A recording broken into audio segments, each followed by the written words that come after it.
Next, beef. As more of us like to know where our food comes from, one supermarket is really putting its neck on the chopping block when it comes to the origins of its beef. I've come to M&S to find out more. We can trace all our beef right back to every farm and animal. That's quite some statement. So how can they be so sure? I totally get how you can trace a whole steak because it's come from a single cut of meat, but when you take various cuts of meat and mix them together, how can you say you can fully trace that? So I'm setting Head of Agriculture Steve McLean the ultimate challenge. Would you be able to tell me exactly which farm and animals these burgers are made from? Yes, we would. We send it to the lab and we'll analyse it for you and then show you the farms it comes from. Right, let's go. And also, can I use your staff discount to get this lot? You can. Maybe. So this supermarket is making a big deal about the movements of its beef. But why has food traceability become so important to us consumers?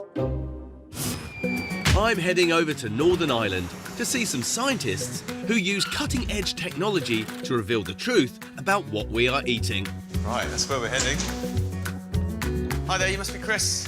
I'm Jim. Jim, good to meet you. Professor Chris Elliott headed up the government's review into the horse meat scandal of 2013. Criminal networks had been able to penetrate the UK meat supply industry. We all trusted those big retailers to be checking their supply chains. Reputationally, a lot of those big supermarkets were damaged. And what they said was, this can never happen to us again. And do you think, was that just a one-off? What's really happening now is it's becoming more and more complicated, our world food supply system. That creates massive opportunities for cheating. So this institute is about uncovering food crimes. So how do you do that? I will show you what we affectionately call Star Trek. When it comes to revealing the truth about what we are eating, this team are boldly going where no one's gone before. So what we have is a laser, which we can use to burn any type of food stuff. We look at the entire molecular signature of the smoke, and within about 5 seconds, that will tell us, is it genuine beef or has it been tampered with in some way? You're going to be able to tell the difference between, say, horse meat and beef purely by looking at the smoke. Wow. So it's cutting through. You can see the smoke coming out now, can't you? See the smoke coming, and now we are analysing the data. Oh, look. So it started flashing hearts. It's saying some part of the smoke is beef, some is heart. So this has failed the test. It is not genuine 100% beef. This piece of kit is blowing me away. So having all this cutting-edge technology, it just adds more weapons to your arsenal against the food criminals out there. I think that's a very good way to put it. One supermarket is using similar methods to make a big claim about the origins of all their beef. So we said, prove it. They've sent their burgers to their food testing lab. Now, which cow went into what burger? Now, you've got our burgers. Yes. Ronan Loftus from the lab is ready for a grilling. How many different farms have contributed to those burgers? We found 27 farms from Scotland and Northern England. Wow, that is incredible. So I've got my little burger here. Yeah. So if you call out the first farm, I will be able to mark it on the map. Sure. The first farm we identified was West Linton in Lothian. OK. What about the breed of cow, then, from this farm? This was an Angus cross. It was 23 months old. What about its name? That's UK 01050740011151. Wow. Who's up next? Penrith, Greenlaw in Berwickshire, Clackmannan in Clackmannanshire. We're testing your geography here, Jimmy.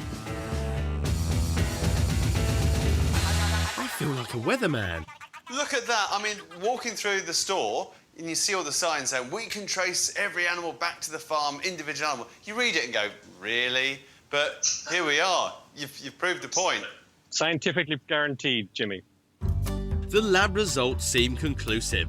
But how can they be certain exactly which cows have contributed to my burger? So along with supermarket Steve, we're off to a farm just outside Glasgow to meet farmer David Henry. The traceability, where does that journey begin? Each of these animals is given an official yellow tag. Passport then travels with the animal to the abattoir. I know all about yellow tags, but they're taking it to the next level of genetic identification and are actually using the cow's DNA. So it's a bit like CSI cow, is it? Could well be. So what I'm interested in is where you take the DNA sample. Are you going to take it from the hair, or you're going to take a blood sample? You can take DNA from a number of different places, but the key thing is it isn't done on farm here. It's done in our abattoirs. Let's see it. Thanks very much. See you later. Thank you. Bye. Abattoir manager Gerard McCafferty takes delivery of over 300 cattle a day and has to keep track of each individual carcass. So this is where the DNA is taken? Yes. Right, so how do you do that? Take some protein off the brisket. So that's the DNA? That's the DNA sample, yeah. OK, so what's he doing here? He's scanning his DNA sample. That then goes away to be frozen. That is now, we bank the DNA sample. These tiny swabs are at the heart of the traceability process. Once the DNA sample is frozen and banked, there's a permanent record of where each piece of beefsteak or mince came from. This is like a genetic profile for each and every cow. A lot of effort for a burger. There we go. Finished product. Finished product. Where's it going to go now? It's going to go into the trays and off to the supermarkets. Right, and then this will be bought by the public, and then it's full traced all the way back to the full farm. trace right the way back to the farm. As we consumers become increasingly aware of where our food comes from, this technology may reassure us, and it could become common practice in the future with other food producers too.